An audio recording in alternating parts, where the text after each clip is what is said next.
Hello everyone, today I'm going to teach you how to automate Bing searches. So let's get started. So the first thing you need to do is to search for extensions. Then go to Chrome Web Store.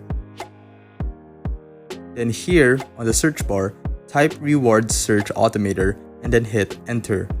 Once you're here, make sure to click this one right here and not the one that says old, because obviously that's the older version and it doesn't work anymore. So again, click this one and then just add to Chrome.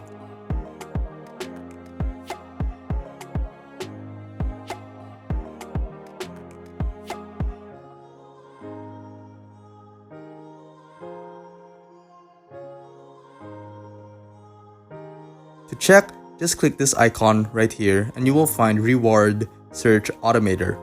If you want to pin it, just click this pin icon right here so you can find it immediately. Then you can select how many mobile searches and how many desktop searches you can have. So for example, let's do 3 desktop searches.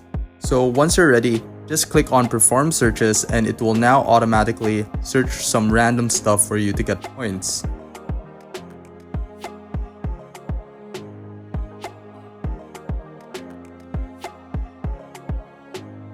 If you find this video helpful, be sure to hit the like button and subscribe for more helpful videos like this.